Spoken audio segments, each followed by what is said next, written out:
Hello, everybody in Fantom Comics. My name is Julian Lytle. I'm a podcaster and a web cartoonist. This here is Tom King. And you're my plant because you're an actual friend of mine.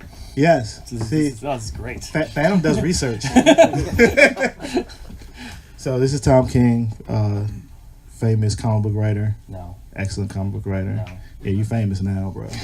That can't be true. You was on. There's no such thing as a famous comic book writer. There's Stan Lee, and then there's no one else. Nah, bro, you was on Slate. You was on Slate. You had a whole hour talking about Batman. Right, because I'm the only DC-based person, so I was the only one who could drive there. So, I don't know how many people in this audience know your entire story, but I would like to start with like a quick overview of your origin. Sure. My parents were killed when I was young. And I did a war on good taste. Became a comic book writer. What's my origin story? I grew up a super nerd. I grew up in Los Angeles. Single mother who worked for the movie studios. And I was bad at every thing you're supposed to be good at. So I couldn't run or put balls in hoops. And but one thing I could do was sit by myself and read. So I did that a lot. And so I was a super nerd, a big Marvel zombie. Avengers were my people because I thought X-Men was like too cool. So I had to be like nerd among the nerds. And I did. I loved that. I always wanted to do it for a living, but found it was impossible. And then I went to college in New York, interned at Marvel in DC, and sold my first work when I was 20 to Marvel, which was Black Knight. And I thought I was like the next Jim Shooter. I was like, yeah, I'm 20. And Jim Shooter was 13, but I was still exaggerating. But then Marvel declared bankruptcy and fired everyone. So I did what most people in this town did when they came out of college and they didn't know what to do. Like, I want to save the world, so I'll move to DC. I think I was watching too much West Wing at the time. And I joined the Justice Department. I moved, 10 blocks north of here, up in Adams Morgan. Up on 16th and U, and then 9/11 happened, and I joined the CIA. I moved to Arlington. That was a mistake. I went overseas a few times. I came back. I had a kid. Didn't want to be a kid and the CIA officer at the same time. There's only town where you know that if you know CIA officers, they're working 24/7. I just didn't want to be that kind of dad, so I quit. Became a house dad. I'm on Capitol Hill now. Went to I was going to write a memoir called Me and the Nannies, because it was just me and the nannies for 2 years, taking care of my kid. And then I sold a book to Simon & Schuster, and DC saw that, and I got hired, and that's it. That's the quick version. So that book was called Once Crowded Sky, right? Yes. That's when I met you. That was some years ago now, right? That was some years ago. That was 10 years ago. When was it? No. 2012. That's not 10 years ago. That's 5 years ago. Whew. It's early for a Sunday, guys. I have 3 kids. So you went from the book, and then you were able to write at DC thanks to some smart editors. Thanks to Cliff Chang, who helped me out. Yeah, I did. Cliff Chang. Cliff was supposed to be the cover for Crowded Sky. Cliff Chang is an artist, if you guys don't know. And he got a gig out with Wonder Woman, and he called me and it was like the last thing. He's like, dude, I got to totally abandon you and do Wonder Woman. I was like, well, that makes sense. And then like a year later, I came to him, and the book failed. It was a complete failure. Like, nobody bought it. So I was hand selling it, going from con to con. If you guys are local cons, I was doing that Dunloring con out of a fire station. I was doing the little Maryland con where you worked. It was half of the con was just a bunch of dudes at a table, and half of it was dudes playing basketball in the gym. And so you just hear squeaking squeakers. So I did that for 2 years, just hand selling my book. And then I met Cliff at a con. I was like, hey, Cliff, my book got this great. And I just lied and said, it's a big success. And he gave me a bunch of emails of DC editors. And I emailed 30 editors. And one responded. It was Karen Berger, who's the head of Vertigo at the time. And she got me my first gig. I think out of pity. But I'll take pity. So, what was the first story you did at DC that led to you teaming up with Tim Seeley on Grayson? So Karen Berger. If you people don't know, Karen Berger is she's probably the one of. I think if you made a list of the greatest editors in history of comics, Karen probably number one. She brought Neil Gaiman, she brought Alan Moore, she brought Jason Aaron, she brought Grant Morrison, and so She low key the GOAT. yeah, she's the best, and then they fired her. But anyways, so she I think she probably just saw the CIA thing. She just ignored the book thing, and she's like, oh, maybe I can do something with that. So she arranged New York Comic Con 4 years ago or so. She's like, hey, well, let's get together and have some coffee. And I just thought it was like to check if I was a crazy person, because when you say the CIA thing, people, like most people assume you're a crazy person, which is not so untrue. So I didn't prepare anything, and then so she came and she's like, instead of coffee, let's go sit at your crappy table, and then you pitch me a series for Vertigo. And I had nothing, so I was like walking back to my table, and I had to think in my head, create a whole series, and I created this terrible series. And I pitched it to her at the table, and it's one of those things where you can see the pitch coming out of your mouth, and you can see how much they don't like it. And she's just like, her face is collapsing, and she's dying on the table. And I think, honestly, because she's like, oh, I made him go through all this stuff, she handed me off to another editor and said, well, you can have an 8-pager. So I had an 8-pager in a small annual called Time Warp, which was about Hitler dying, and it was called... what the heck was it called? Excuse me, I swear too much. Sorry about that, buddy. This is DC. You can handle it. Anyways, it was that old trope of what if you went back in time and killed Hitler, but it was all told from the sister's perspective, so she had no idea what was going on. So she just walked in one day, and some time traveler comes back and shoots her brother, and the world goes on, and her life gets terrible, and the world gets better. It was a very typical me story. Sad and a child died. It's like, yeah, that's a Tom King censure. It's so depressing. It was so depressing. She hung herself in the last panel. So much depression. So much depression. So you got the 8-pager. What happened next? Without any of the politics, what was Grayson next? Or yeah, Grayson's next. Yeah, I got Sheriff was next. First, I pitched a series that went all the way up, and Dan DiDio said, "Who the fuck is this guy?" and he rejected me. And I pitched another series, which was Sheriff. I really didn't want to write about the war, but I was like so desperate just to like not be a failed writer. So I was like, fine, I'll write about the war. So I wrote Sheriff, and that got accepted, and they were going to publish it in the last second. They decided not to. And then I got Grayson, which was co-writing with Tim Seeley. So how many people in the room read Grayson? Oh, you got this a nice little number.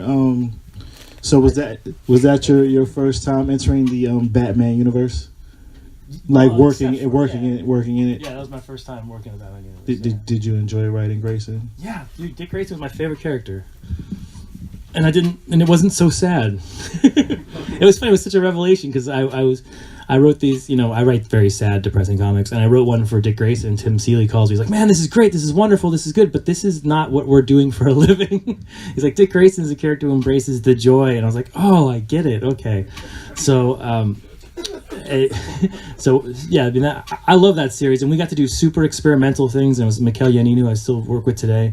Was like the first genius artist that I got to work with, besides Tom Fowler.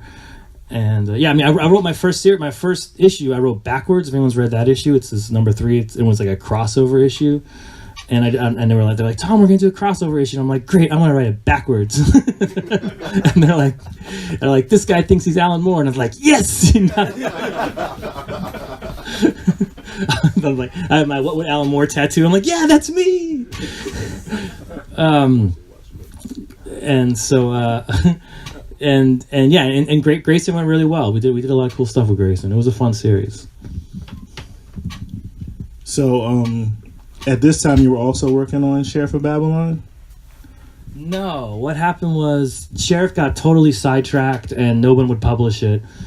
And after Grayson, Omega Men came next. Because see, Grayson was me getting half a gig because I was co-writing it, so it still wasn't full time. If you're a comic writer, ideally you want to write 4 books a month. So you're writing basically a book a week. And so with Grayson, I was writing one book every other month. So I had like an eighth of a job. And I didn't realize I was a full-time writer until I got Omega Men, which came. That was like Grayson, like 3 months into Grayson, I got offered Omega Men. Or offered to pitch Omega Men. And so Omega Man was a pretty different book for you because, it deals with aliens in space. It's like full like Babylon 5 and just there's a lot of that book is low key depressing too. But no, there's some fun stuff. There is some fun stuff. The tiger dude is pretty funny. Tiger's cool. So Listen with her sword. That book, while it was critically acclaimed, but then it got canceled. Yeah, nobody likes that. Nobody read that book. Yeah, it didn't sell well, but everybody was jocking it heavy. So how did that feel to have a comic that like a really passionate small group of people really championed it to the point where it's like DC was like, yo, I guess we can't cancel this though. It was horribly depressing because I knew it was good, but I knew so when I got the Batman gig, which came like a year after that, we did this whole announcement thing where you sit on the stage and like Dan DiDio like takes everyone and is like, Tom, what are you working on, Tom? And it's on live on YouTube. And we did a practice for it. And we're all just kind of joking around, like kind of making fun of each other as we did it. And I make fun of Dan for his comics that he writes because they're not the best comics. Them joints is terrible. All of them joints is terrible. He's being nice because Dan DiDio is like that dude, but because he's very nice. All them joints is whack. Puts food in my kid's mouth. Them joints is whack. That being said, he might be the nicest dude ever. He should never write superhero comics again. So that's exactly what I said, right? And so he teases me back and he's like, Tom, you do that again, I'm gonna make you write our lowest selling book. And I paused and I was like, Dan, I write your lowest selling book. And then was this look on his face like, I just gave this guy Batman. He has to move 100,000 copies. He can't move 5 of Omega Men. And I could tell, I was like, thank God we're on camera. Like, he can't fire me at this moment. Omega Men, literally at the time, Omega Men's last issue, we have the editor told me was the worst selling book in Marvel and DC for that month, which meant it was probably, because that was like a low selling time for the industry, so it's probably the lowest selling mainstream book of the last 10 years. It's an Image comic. Yeah, so it was an Image comic. Right, that ain't too bad. But that gives you the freedom, when the best thing they can do is you're like, we don't care about this book. I mean, I talked to Frank Miller about this, and he'll tell you like the best thing that happened to his career is someone gave him Daredevil and said this book is canceled and it's crap and you'll never do anything with it. And he's like, boom, I can do whatever I want with it. And that's what Omega Men was. Like nobody cared. And once it had been sort of renewed, that's what saved that book. It was the fans saved the book, and then people saw that it had been canceled, and so they kind of got interested in it. And so the best thing that ever happened in that book was that it got canceled. And so then you have freedom, and you can do all sorts of weird. I mean, we did crazy stuff with that book, which I can't believe they let us do.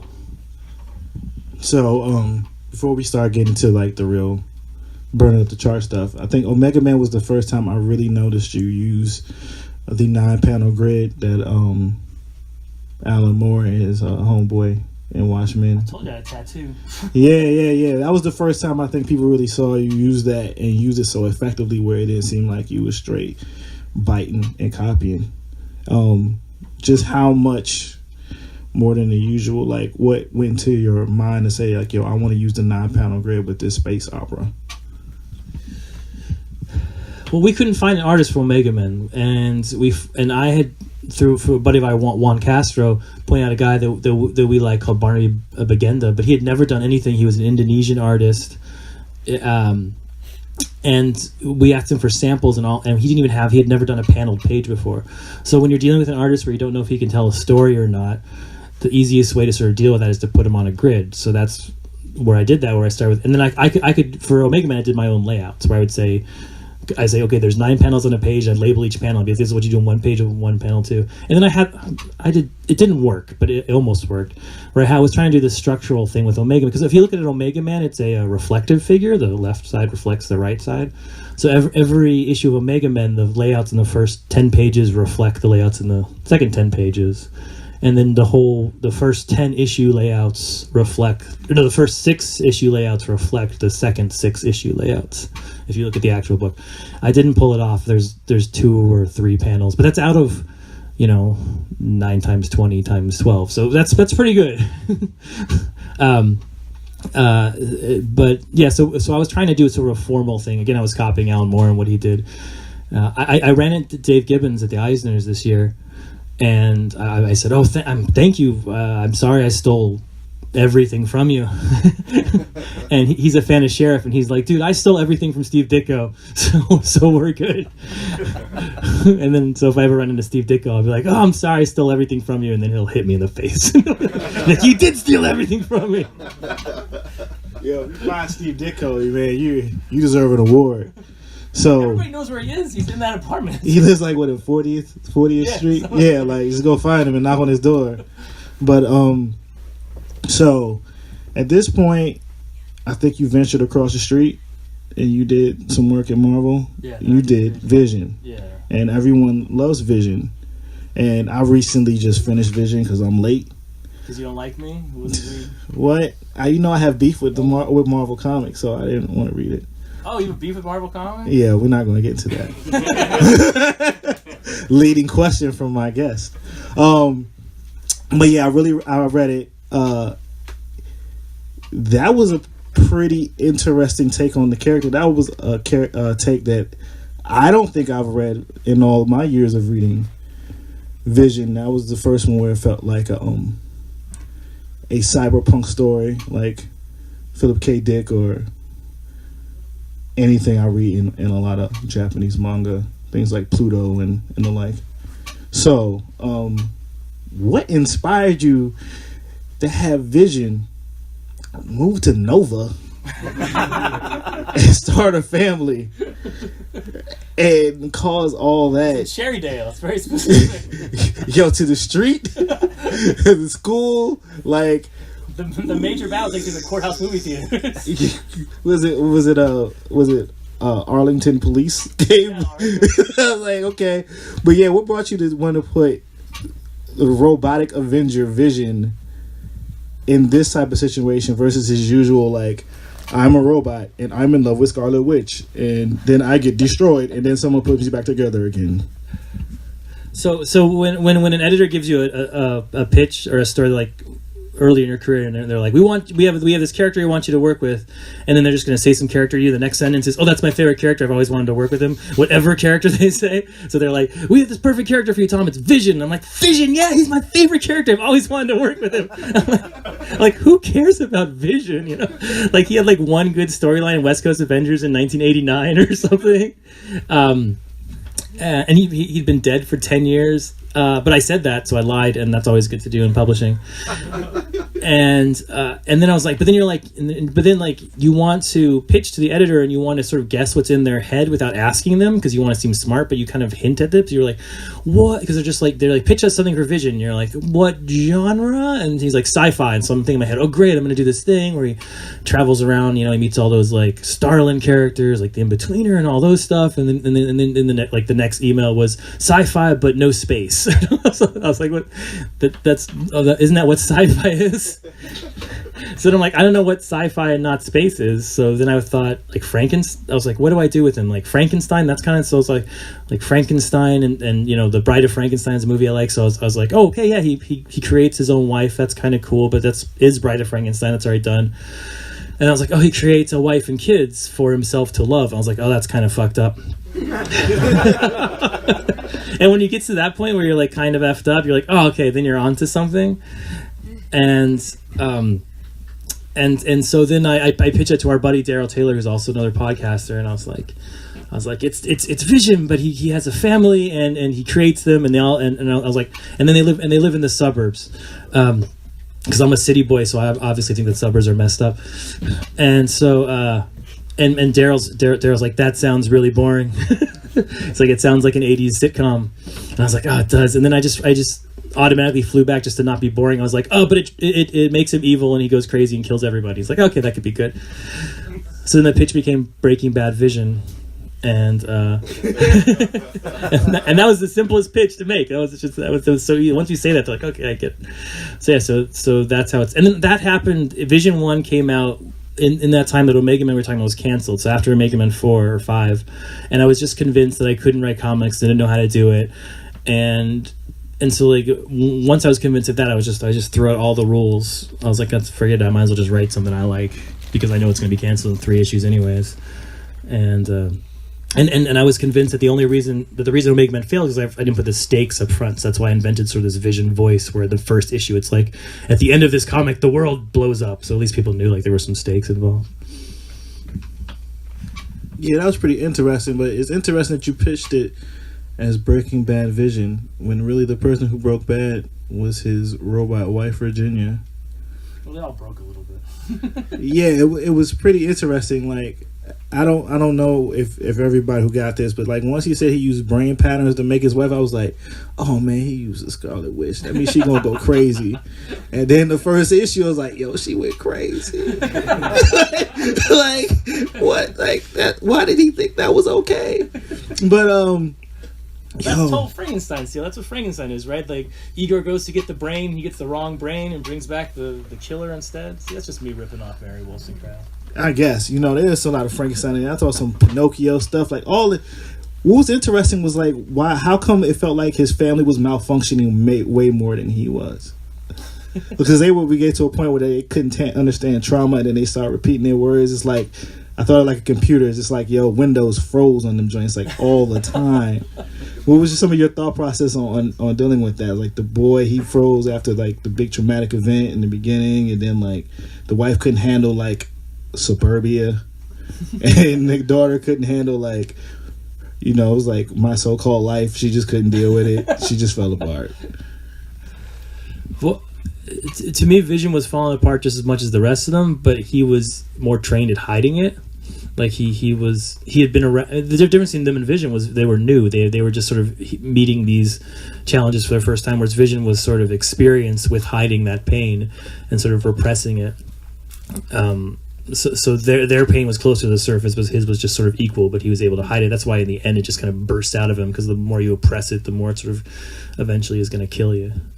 That was my thinking. All right. So all right. So at this time, Vision's getting hot like fire. Everybody's jockeying it. You have a nice little battle between the publishers overview, like That's a nice, always the best. like a nice little like NBA summer season. Who's gonna get Tom King? And then you get the exclusive at DC, and you get Batman. You get Batman after like super popular Scott Snyder's run, and now it's your role in Rebirth to like do a whole different type of run. So what goes into your thought process of tackling basically the marquee superhero in American comics? Mostly screams of fear. I really should say I was calm and cool and prepared, and I was like totally confident, but I was like not any of those things. So when I first got Batman, I call it the trilogy but it's Omega Man, Sheriff, and Vision. I see them as sort of 3 works that sort of are the exact same story. It's all about someone who's trying to do something good, and then everything falls apart, but in sort of 3 different genres and 3 different ways. So I was landing those 3 as I sort of worked on Batman, and my focus was still on making those land, even though Batman would sell 50 times as much as those. That was still, the pressure was on. So I think I wasn't even focused as much on Batman to know what was coming at me when I was on. I was like, they're just like, here's another title for you, Batman. I was like, okay, I'll think of something when I get there, And then I got the first issue in my head, which was a tribute to an old Flash comic, which is Batman on a plane and just seeing a guy who couldn't fly trying to save a bunch of people while in the air. And once I had that, I sort of started going. But Batman's tough because I feel like I stumbled out of the gates. Like I didn't know what Batman was. I was trying to make it. I don't know what's the right word. I was trying to make it like the Batman everybody wants it to be. Like I was like, oh, here's Batman on the roof with Gordon, and here's Batman doing some cool gadget stuff, and like just kind of reliving the highlight moments, but not writing about sort of what the core of the character was, or not relating to it, or not doing artsy fartsy shit. And it took me a while to get my feet on the ground with that book, I think. When do you feel you got your feet? Because reading it, to me, I think you got your feet around I Am Bane. Yeah. That was a different, the whole the suicide, and then like when Bane came back and he was like, it's on and popping. That's when I was like, okay, Tom is doing some stuff I haven't seen before after reading like years upon years upon years, hundreds upon hundreds, a bunch of hundreds of issues of Batman comics. Is that where you feel like you maybe really started hitting your stride, and people really started really getting into the work? Yeah, I think that's right. I mean, that's the arc where I was first really proud of it, when Volume 3 was like, I really think this is really good comics. I mean, I think there are moments, like there are moments I love in I Am Gotham, and especially I Am Suicide has some really cool stuff, but I'm still sort of, I feel like I'm like a really good cover band there, like I'm like, oh man, he's really nailed almost how the Beatles did it, kind of. But with I Am Bane, I feel like I'm singing with my own voice kind of a little bit. And I think it was there, and it was sort of the end of there when we started getting to. I got comfortable. David Finch was a tough artist to get a handle on, because he's just not someone I'd worked on with before, and if I finally sort of understood what his strengths were, because you got to to be a good writer, you have to understand your artist's strength. That's like the key to the whole thing. And I started to understand what his strengths were, and I started meshing with him. And then my favorite artist I worked with, Mitch Gerrits, came on the book, and then from there it felt like we were starting to cruise. We sort of knew what we were doing. So speaking of artists, since the nature of how Batman's published right now, which is like every 2 weeks, you do have a different set of artists, like every basic arc. How does that change how you approach writing the story while keeping within the themes and the tone of Batman, since you're the ongoing writer for as long as you think about it? Because you will go from Finch, but then you go to Miss Gerrits, and then you will go to I can't think of the Janin. Yeah, on the War Joker Riddles. That's my favorite joint though. That's the joint. And then you got the Joel Jones on the current arc, which is like each one's different, but the tone doesn't change. But there's like, it seems like you do right to their strengths. So I wonder what goes into your mind when you're crafting the story. So I had this thing when I was a kid that I hated. It was like a pet peeve of mine when you're reading a story and the artist switches halfway through the story, like Infinity Gauntlet's like the most famous one I can think of, where George Perez does the first one. Then Ron Lim, who's a very good artist, comes in, but it's not George Perez. And I hated that as a kid, and so I sort of made a vow. I was like, I'm not going to do that on Batman ever. And that was a stupid thing to say, and it made my life really hard. So in Batman, I always try to I make the arc match the artist instead of make the artist match the arc. So I'm not writing first and then looking to who can we get to draw this. It's more like who's going to draw this and how can I write for them. That's the way it is. And with Double Ship, it's really hard because most artists can draw nowadays 10 issues in a year. If you're a really good artist, you draw 10. I mean, if you're a really fast artist, you draw 10. If you're a really good artist, you're looking between 6 and 8, which is crazy, 6 and 8 in a year. And if you think about it in Double Ship, that's just 3 months. So that's a quarter of your year. So you need, right now at this moment, I have scripts out to 7 or 8 artists. And so you have to start thinking ahead of like what works for this arc, what works for that arc. So when you do Batman the first year, you're super far ahead because you knew Double Ship was coming. So we had McKell and Finch working at the same time before issue 1 was pitched. So like I Am Suicide, I Am Gotham were written at the exact same time. But now that we're in the second year, we don't have that lead time anymore. So you're going to see smaller arcs. And the problem with Batman is some of these smaller books, you can get away with sort of like, there's like, DC has a bunch of these artists who are, they're basically workman-like and they do house style and they're fine, they're great. But for Batman, I never want to give that to the fans. I mean, Batman gets the A-list talent, gets A-list artists, so you have to plan super far ahead and jump around. And it's a mental challenge. But as long as you keep true to like sort of where you're going with the character and you know what you're doing, like I knew, like, with Batman, I have tentpole posts. I knew at issue 24 what the engagement would be, and I knew at issue 50 is the next sort of huge moment. So I sort of write to those big moments, and then 75 will be the next big one after that, and then 100. So you think of it that way. Coming off of that,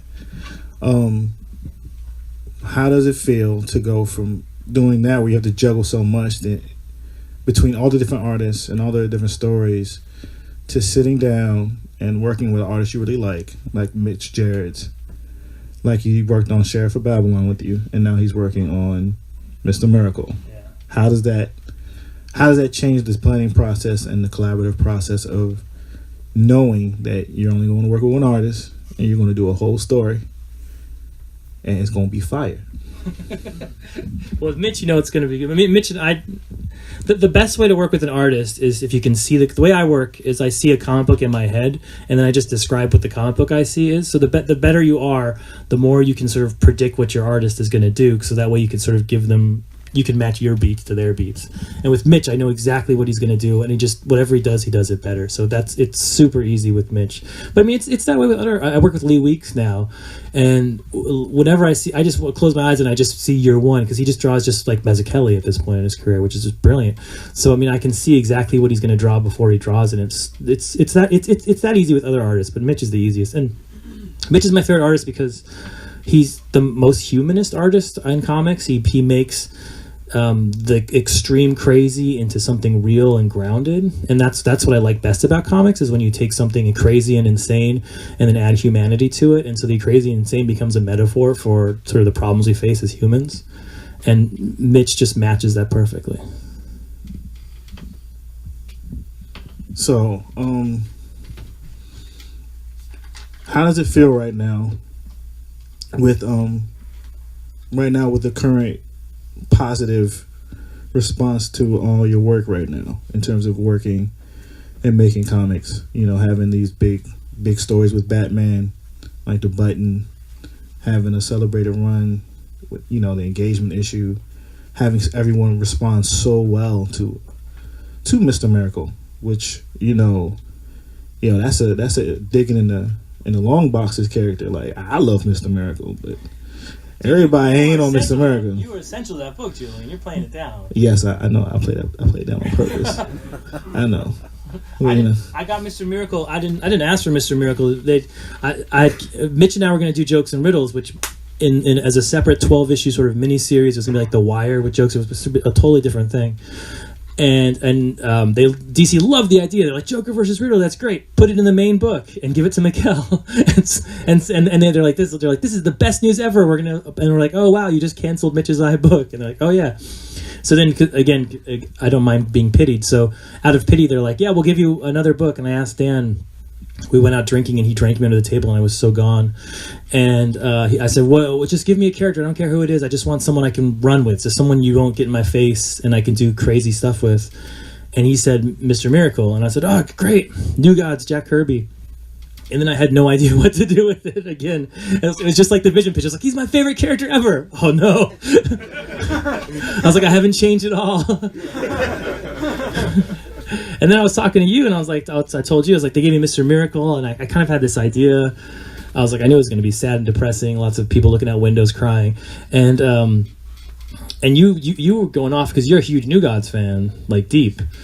And I had read them somewhat back in the day, but I'd read more Simonson than Kirby New Gods. And you're the one who said, well, what about Darkseid is? I was like, well, yeah, what does that mean? I was like, Darkseid's just like Thanos light, kind of. What's that one? Yeah, I know, right? Disrespect. Yo, you gonna have a bad day tomorrow just because you disrespect about repeating that again. I was like, yeah, he's Thanos, but he's like Thanos, but in a purple dress. And then you were like, no, you don't understand. It's Darkseid is, and I was like, that's a meaningless phrase. And you're like, no, Darkseid is like, have you ever had that moment where you had to make you knew you had to make a good decision, but instead you made the wrong one? I was like, yeah. And you're like, Darkseid is. I was like, oh. And then you're like, do you know this whole, and then we just had this sort of terrible election. You're like, it's like that's Darkseid is. Not to get political, but and so that's when that series gelled to me, was you saying that, and I got this because we've been doing this thing in Sheriff where we sort of, instead of showing the violence, because I didn't want to show kids getting shot in the face, we went to black and just put the sound effects. And so I had this in my head. I just saw a black panel where it says the white writing Darkseid is, and while we were having that conversation, and that's when that whole gelled, was you, man. Thanks. He also makes me sound way more reasonable. I was low key pontificating in the middle of New York Comic Con in front of like a whole group of people. It was great. It was like this, but I was wilding about the fourth world. But I put another Julian in the latest one where I called the High Father Shepherd of the Gods. That was something. I know. I don't want to get real deep right there. That'll take over. That's me theorizing. But I want to get to some of these questions though. All right, yeah. First question is going to come from Matt, who's over there in his Blue Beetle shirt. What's up, Matt? I'm sorry about the swear words. I'll say it at school. Baltimore Comic Con, remember? Oh, and I'm sorry about those swear words too. His question is, in your mind, what motivates Orion to act now he acts? Did I read that? Act the way he does. I have theories and questions about that too. Wait, you're reading Mr. Miracle? Oh, don't read the next whoops. I think I read Watchmen. I was about your age, so it's cool. Tell your dad I'm fully employed.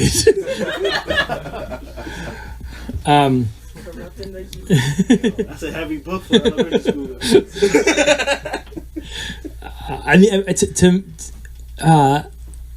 to me, it seems perfect. I mean, this is a guy who is genetically Darkseid, right? Like he has that streak of evil inside him, and he's now been given the burden of leadership, and he sort of sees that he's the only thing standing between himself and what he perceives to be an apocalypse, and for that he sort of thinks of himself more godly, and it's power corrupts, and ultimate power corrupts ultimately.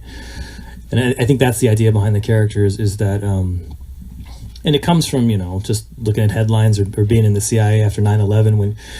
When you're fighting an enemy you really think is evil, you start to do evil stuff, and you start to corrupt your own self. And that might be necessary and that might be good, but it's something that happens. And I think that's what happens to him in this book. That makes sense? It makes sense. I still don't think any of this is happening. Darkseid is. Yo, Haiti life is real, y'all.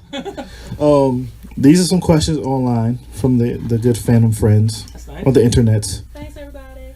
This is from Antonio Jordan. I'm probably mispronouncing his name because it's an accent. It asks, what's the work you're most proud of?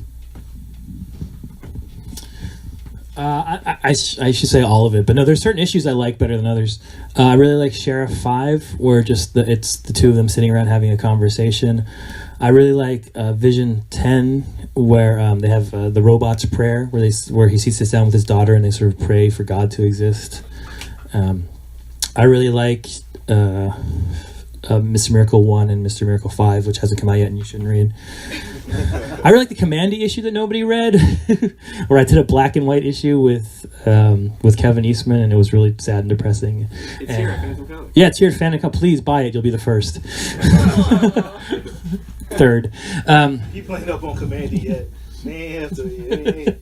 That's your next 12 issue running. I really like a short story I did with JP Leone called Black Death in America. I got nominated for.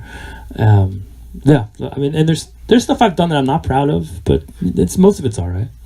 There was a Teen Titans issue. Woo. Josh Pollock, is the school Vin and Viv Vision attend specifically based off on TJHSST? What was it? Didn't you tell us? Jefferson High School for Science and Technology. Yeah, I don't know no Virginia schools. I don't know no Maryland schools no more. I'm old. Yes, yeah, it is. But it's called Hamilton because I grew up in LA, and my local high school was Hamilton High, where my brother went to school. So it's based on sort of those. It's named after the school my brother went to, but it's based off of Thomas Jefferson, TJ. Learning things. Steven Spotswood. Crazy school. It's a crazy They school? have like 7 hours of homework a night. Bruh. How is that? Slow kids. Yeah, for slow kids. How does that go get them a job? But Steven Spotswood, when it comes to DC and Marvel properties, what's on your wish list of things to write? I get that question a lot, and the honest answer is, and it's not a good one, but I don't really care. I don't care who I mean, I care in the terms of I like writing Batman because a ton of people buy it, and that it's nice. It's nice to pay for college for my kids, but I don't care in terms of the character. I think it's what you bring to the character that's more important. It's the freedom it's the editor you work with. It's the artist you work with. You put yourself in the character. I mean, if someone gave Alan Moore the Charlton's characters and he turned them into Watchmen. It's like I said, someone gave Frank Marin Daredevil. It's not about the character; it's about the energy you put into that character. So I care more about the freedom they give me.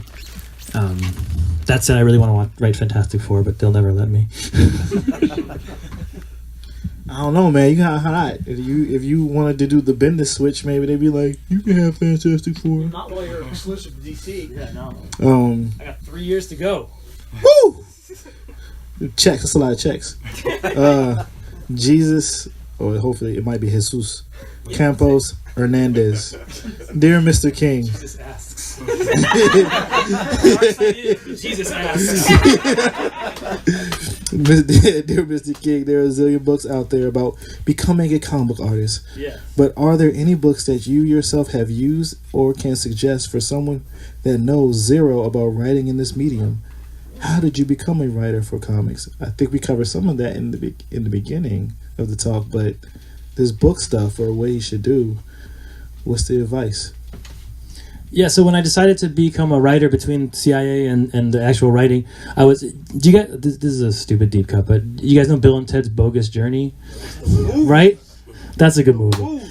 So my favorite moment in that movie, and I think about it all the time, is like for 2 movies, these guys have been talking about how they're going to be rock stars and they're going to metal and they're just going to rock out. And at the end of that movie, they get on stage and they just got there and they're like, we know everything that's good about metal. We've lived metal lives. We're going to nail this. And they start and they go on their instruments and they suck. And they're like, oh, we forgot to learn how to play.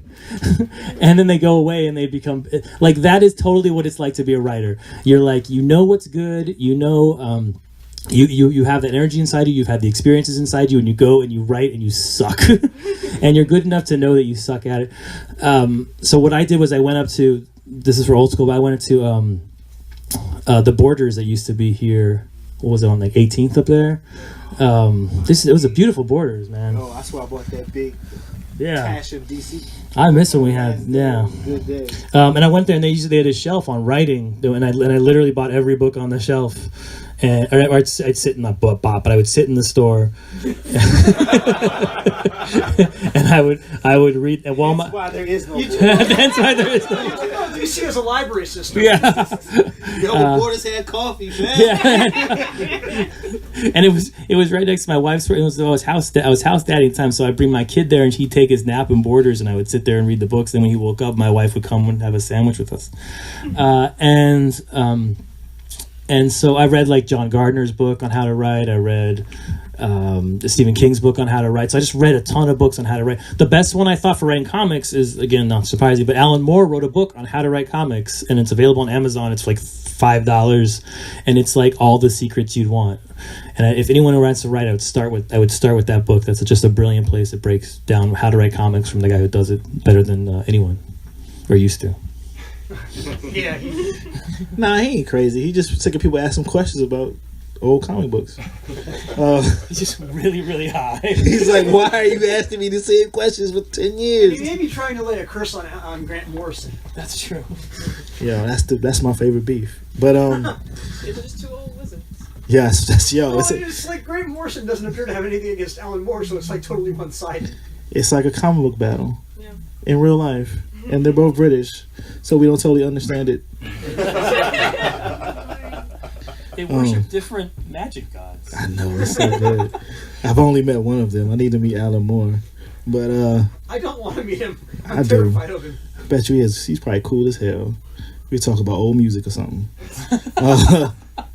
Will Dawson asked about Dark Side is, and we kind of covered that when you explained to me when I went on a rant. Yeah, I stole it from you. I get it. No, ain't no stealing. Danny, I cannot That's say the Grant last Morrison name. idea. See how It is. Grant, yeah. Yeah, he used that a lot. And every time he messed with the fourth world, he messed with it. He used Dark Side is. That's Kirby going to Grant, going to you, going to me. Yeah, it went through a couple. It went through a couple, but I got it. Yeah. I put more rap music into it than Grant Morrison did, though. Grant loved FUD. That was the one he loved when he talked to me. He would love the FUD issue. He loved the FUD issue. Because he likes stuff like that. Because he's weird. He's dope, but he's weird. I can't be mad when he owned a castle. That's what you gotta get Batman sells up to buy you a castle. Arkham Asylum bought him a castle. You gotta get Tom to get a castle, yo. A castle in Scotland is the same as an apartment in Dupont Circle. Yo. You can't put no arches on an apartment in Dupont Circle, though. Same price. There are a few writers. This is Danny. I don't want to mess up the list. Michaelis. What's up, Danny? There are a few writers I associate with the visual mechanic like I do. You, in the 9-panel grid, you have been able to use a number of different ways to count literal time, to intersperse credits and quotes. With moments like a movie and a Mr. Miracle, it gives us flashes of something not quite right. So I'm guessing this is a question about your many uses of the 9-panel grid, ending with how you're playing with it and captions in Mr. Miracle. So when you put a comic on the grid, it gives you a lot more control over the reader's experience. At least it gives you control from the script moment to the time the person reads it. I don't know. Local Comics is deep history. We can go into it, but there are different kinds of grids, and I've experimented with all of them. I like the 9-panel one first. I'll just go through them. An 8-panel grid, which Carl Barks used a lot. If you read old Carl Barks comics, they're all on an 8-panel grid, which is sort of 4x2. It's tough because you lose that sort of triple joke element that you get with 3-panel grid. Same, different, same, different. And just 1-2 is a little harder to do, but it's a better for 2-panel grid is good if you can tell a story without decompression. But after Bendis, we're all using decompression now, so doesn't work. 6-panel grid is what most old comics before 1960 are based on. Usually 6-panel grid you'll see, and if you look on year 1, they use 6-panel grid. 6-panel grid it moves a little too fast for me, so that's 2 stacks of 3. And again, you're losing the 3 thing. If you use 3-panel grids, it's what Darwin Cook used, where you're just 1, 2, 3. That's lots of fun. You do the sort of the widescreen, but then comics. I hate words in comics. If you notice, I don't use a lot of words, so my comics read really fast. I feel really guilty about that. And so if I just use a 3-panel grid, the comic would use super fast because you'd just be 3 pictures with 2 words on them, and you'd read a comic. And a comic usually takes 8 minutes, and it'd be 4 minutes. You'd pay $4 for a 4-minute comic. That's tough. So that leaves you with the 9-panel grid, which I think works the best. And again, it's me copying Alan Moore, copying Steve Ditko, copying Keith Giffen, and it's a way to control time. It's a way to control your experience, and just the whole point of being a comic book artist is to make you slow down while you read. And with the 9-panel grid, I can slow you down a little faster. I can slow you down faster. There. Make you look at every image more and more and more, so you get that bang for your buck. Yeah, you get that bang for your buck. Then okay, so we kind of answered how each different uses come about. How far into your process do you think about how or if you're going to use it? It depends. It depends. I hate it depends answers. At the beginning, at the script point, if I'm going to use a 9-panel grid, I just used one. Usually, if I'm working with a new artist, like I said, like I did with Barnaby, I put them on a grid. It's a way to make bad artists look good, or not bad artists. Bad way to put it, but storytellers who don't quite yet know that's the best way to tell a story. Put them on a grid, and it sort of can emphasize the goodness in their art. The goodness in their art. Oy vey. What a Sunday. Besides the level of craft within their visual representation. Julian Lytle is. Our education cost me $125,000. I should be able to worth every penny, right? You should have just gone to Borders. You can for free and just read it. I should have. Yeah, but I decided right at the beginning if it's going to be 9 panels. Now, if you look on Sheriff, Mitch would do things where I do a 6-panel grid, and I'd put 6 panels on a page, and he would just expand them to 9 because he started to fall in love with the medium. And so a lot of Mitch takes stuff and puts it on 9-panel grids because he knows it. Then when we did everything in except for the first 3 pages of Mr. Miracle are all on the 9-panel grid, and that's such an obvious metaphor. It's not even worth saying, but it's obviously about a guy who's trapped inside an experience, and a 9-panel grid drops down a metal bars in front of the reader and puts you in these small little boxes so you feel the claustrophobia of his depression and his situation. Yeah, so that's, I mean, it's just like the most obvious metaphor. Yeah. I got that as soon as you get to that double page spread, it's like, yup, he caught. That's why I don't believe anything else in the comic. Jacob's Ladder? Yo, he's in it. He gonna get out though. Spoiler alert. His name is Mr. Miracle. Scot free. That's not his name. That's his name. His granny named him that. That's his name. His mama named him Clay. I'm gonna call him Clay. That's so funny. Mark Engelson. Yep. Who are the writers who have most influenced you? So we got one off the Alan Moore check. Frank Miller, who I know now, which is crazy. And it is crazy. Like, we're like friends. Like, he makes fun of me as a thing. You're the Hall of Batman writers. I went to his house. Yeah, I went to his. Yeah, he has like a loft. He has like his little castle. And he has like original Steve Ditko art on the wall. Oh, it's so awesome. But you know what he collects? You know what his nerd is? He collects toy cars. His house is full of toy cars. Sorry, that's off the. Anyways, I hope they have money to collect things like that. Frank Miller, Louise Simonson, who I've also met and hung out with. She was my favorite writer when I was a kid, and she's the nicest person in the world. And Fantastic X Factor. oh, dude, I mean that's where the marriage comes from. When I was a kid, when Cyclops proposed to Jean Grey, that was the biggest moment in my sort of kid comic book career. I was like, oh my god! And I went to school and like, did you hear Cyclops proposed to Jean Grey? Yo, that was major. And they're like, That was major. you're a nerd. We're gonna beat you up later. But I remember how excited, so I wanted to recreate that. So that's where that's a direct Louise Simonson ripoff, and I mean, Stan Lee and Jack Kirby obviously are huge influences. All right, this is a question I kind of have too. It's a little bit different, but around the same way. Jerry Frankie? Frank, okay. What brought you to decide Kite Man would be your through line character for Batman? Also, yo, I'm not the biggest Kite Man nerd. Has he always? Not the biggest Kite Man nerd. Yo, I didn't know there was a nerd. You didn't. yo, you can know about a lot of rando characters. You know this. You got mad Batman friends. They be knowing stuff. Yo, was he always Charlie Brown though? No, he was not always Charlie Brown. Yo, it's Charlie Brown. Yeah, his name is in continuity. His name is Chuck Brown. Kite Man created in 1960 by Bill Finger, which means Bill Finger created Batman, Robin, Kite Man. He's like, yeah, the trilogy. The giant dinosaur. Yeah. The big pity. Why Kite Man? I mean, yeah, hell yeah, right? So I wanted it. Kite Man's, like I said, I'm a huge Frank Miller fan. If you read Frank Miller's Daredevil run, there's Stiltman is like sort of the through line through that whole thing. Jake's favorite. Yeah.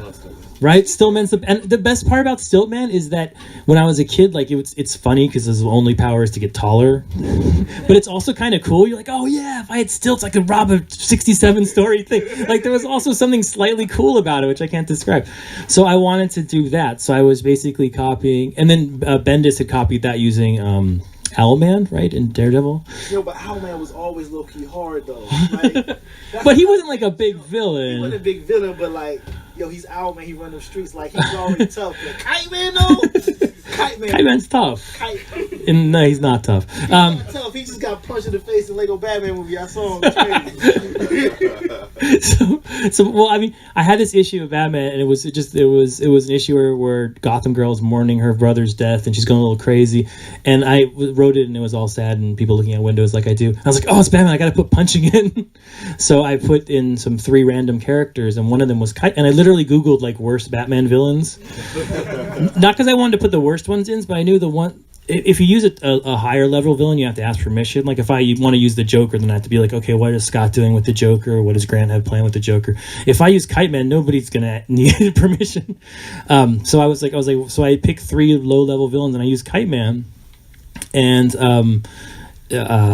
I did a 9-panel grid of Kite Man breaking into this building, and all he said was the word Kite Man, and he ran on. And I thought it was hilarious. He says his own name while he runs. And Ivan Reis was drawing, and he got to panel 6, and I think he just got tired of me, and he's like, fuck it. And he drew a big splash at the bottom, and so then we had this big splash with no words on it, and I was like, I had to have him say something else because he said Kite Man, and it just looks he has his arm, so I just added hell yeah because I. He's like, Kite Man, hell yeah, like he's really proud of it, and that made me laugh, and so then from then on I just started using it. And then I'm a huge Charlie Brown, Charles Schultz fan, and like I have them like pasted up on my my walls and stuff, and I just think those, if you talk about words paired with pictures as being like what comics are, the height of all comics was Charles Schultz, sort of 1959 to 1971 maybe. And I just think that's just the transcendence, the best the art form's ever been, and so I was another way to pay tribute to that.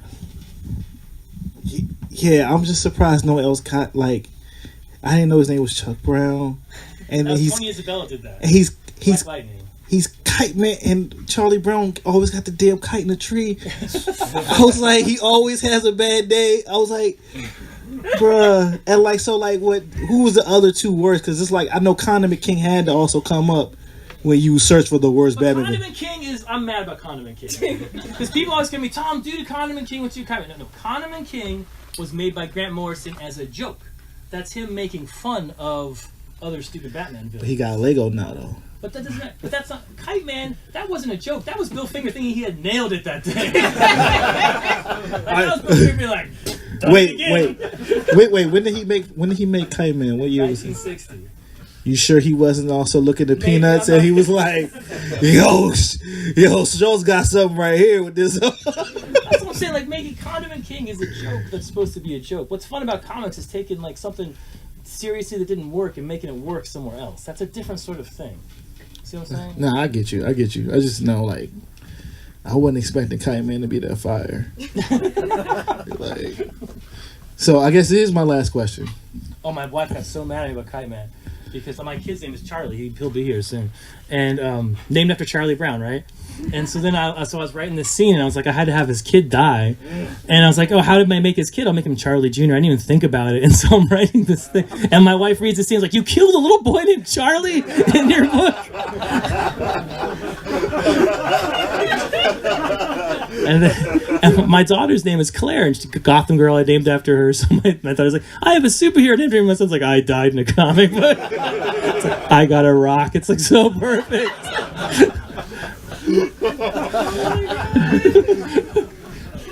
So my last question is, before we start getting to people signing, is just how important is it that the editors that you work with, that you have a good relationship with in terms of creating the comics? Yo, I'm not stepping to that recent stuff. I'm just let's stick with the yeah. It's probably the most important thing about comics is that you have an editor you can work with, because an editor can mess you up. I've had comics go out where I get them at my door and I open them, I was like, oh, those aren't the words I wrote. The editor changed it, because the editor has the final cut. They're the people. They can change your words for you. They can put in an artist you don't like. They can change a color you don't want. So you have to have a trusted relationship with that person, because they control. Like, if you're writing and you want to write good stuff, you want to control everything about that. But you have to. But in comics, it's a creative medium. It's a medium you have to give up control with, and so you have to trust the people you give up control to. So yeah, it's utterly important, super important. And I work now with basically one editor, Jamie Rich, who wrote Lady Killers, if anyone read that, with Joelle Jones. and I just think he's the best. He's probably tied for my favorite editor with Will Moss, who I worked on Vision with. Is that how Joel Jones ended up drawing Batman? Well, I mean, Jamie knew her, but it was we worked together to get her on that book, and She also draws the best Talia I've seen. She actually looks like she's from the area of the world. I thought that was amazing that it took this long. Whew. yeah, well, that wasn't 40 years, right? that wasn't a tough call. That wasn't a lot of debate. Yeah, I mean, yeah, I'm just looking for good artists, and Joel draws good art. So I work Jamie Rich, and because he's a writer, he sort of knows the problems, and he gives me space to work. All right, I think I'm done here. I'm going to let Tom interact with all you fine people in the store. Thanks, man. And thank you for appearing in the store and talking to these people.